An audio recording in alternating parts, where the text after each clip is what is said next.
Hello viewers, আসসালামু আলাইকুম। কেমন আছেন সবাই? আশা করি অনেক ভালো আছেন। চলে আসলাম নতুন একটা ভিডিওতে। আজকের ভিডিওর টপিকসটা হচ্ছে, আপনারা আমার ফোনের গ্যালারিতে একটা পিক দেখতে পাচ্ছেন। যে পিকটা আমি সামনে নিয়ে আসছি, যে পিকটার ব্যাকগ্রাউন্ডটা অনেকটা আলাদা টাইপের। এই টাইপের পিকগুলো বর্তমানে ফেসবুকে ট্রেন্ডিংয়ে রয়েছে, যেটা বলার বাইরে। সবাই এই টাইপের পিক এডিটিং করে ফেসবুকে আপলোড দিতেছে, মানুষের গ্যালারিতে দেখতে পারতেছেন, অথবা বিভিন্ন পেজে এই টাইপের পিকগুলা মিমস আকারে তৈরি হচ্ছে, অথবা এই পিকগুলো আর কি বর্তমানে ফেসবুকে ঢুকলে এই টাইপের পিকগুলো দেখা যাচ্ছে। কিন্তু আপনি করতে যাচ্ছেন আপনি এই টাইপের পিকগুলো, কিন্তু আপনি কীভাবে এডিট করে সেটা জানতেছেন না। কিন্তু আজকের ভিডিওটা আপনি পুরো মনোযোগ সহকারে দেখেন। এই টাইপের পিকগুলো আপনারা কীভাবে এডিট করবেন সেটা আপনাকে আজকে পুরো ভিডিওতে ফুলফিলি একবারে শিখিয়ে দেবো। সো বন্ধুরা, চলেন শুরু করা যাক।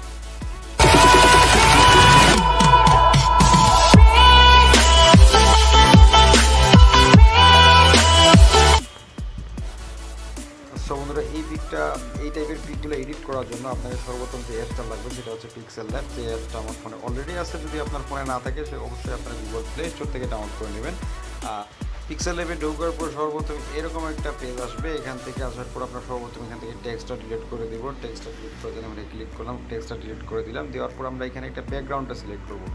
আপনারা যেই টাইপের ব্যাকগ্রাউন্ডটা দেখলেন ওইখানে, সেই ব্যাকগ্রাউন্ডটা এখান থেকে সিলেক্ট করবো। আমরা এখানে সর্বপ্রথম যে 3 ডট বাটন আছে এখানে ক্লিক করবো। ক্লিক করার পর যে use image from gallery, gallery থেকে আমরা যে ব্যাকগ্রাউন্ডটা সিলেক্ট করতেছি সেই ব্যাকগ্রাউন্ডটা এখানে আমরা দিব।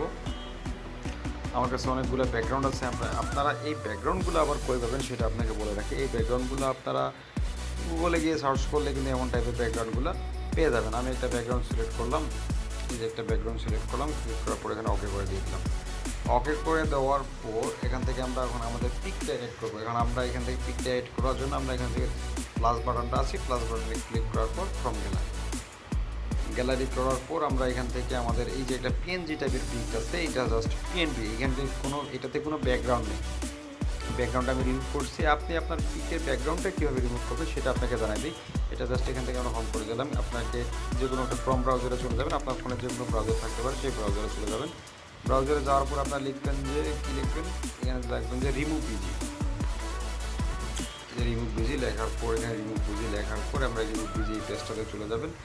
চলে যাওয়ার পর এখান থেকে আমরা যেখানে আপলোড ইমেজ, আপনি যেই পিকটার ব্যাকগ্রাউন্ডটা রিমুভ করতে যাচ্ছেন যেখানে আপলোড করে দিবেন। আপলোড করার পর তারা অটোমেটিকলি আপনার পিকচারের ব্যাকগ্রাউন্ডটা রিমুভ করে দিবে। তারপর এখান থেকে আপনি ডাউনলোড করে নেবেন। আমি জাস্ট আপনাকে দেখা দিলাম পেজের লিঙ্কটা, এখান থেকে আপনারা যা কাজ করতে পারেন। আমি চলে আসলাম আমার পিক্সেল ল্যাবে। দেখেন আমার এই পিকচারের ব্যাকগ্রাউন্ডটা আমি কিন্তু সেই রিমুভ বিজি থেকে রিমুভ করছি। আমরা এখানে আমরা পিকচারটা এড করে নিলাম। হ্যাঁ, আপনি সাইজ মতো রাখতে পারেন। আমি এখানে এড করে প্লাস এখানে ক্লিক করে দিলাম। ক্লিক করার পর আমরা এখানে পিকটা আবার অ্যাডজাস্ট করতেন, ইচ্ছা মতো অ্যাডজাস্ট করে নিলেন। আমি আমার মতো অ্যাডজাস্ট করে নিচ্ছি। আপনি আপনার যেমন লাগে সেমন অ্যাডজাস্ট করবেন। আমি এমনই রাখলাম, জাস্ট আপনার দেখাচ্ছি। অ্যাডজাস্ট করে নেওয়ার পর আমরা এখানে আরেকটু সেটিংটা চলে গেলাম। এখানে আমরা এখানে একটু এই বাটনে চলে যাব। যাওয়ার পর আমরা এখানে একটু শ্যাডো দেবো। শ্যাডো দেওয়ার জন্য আমরা শ্যাডো বারটা খুঁজতেছি। শ্যাডো বার,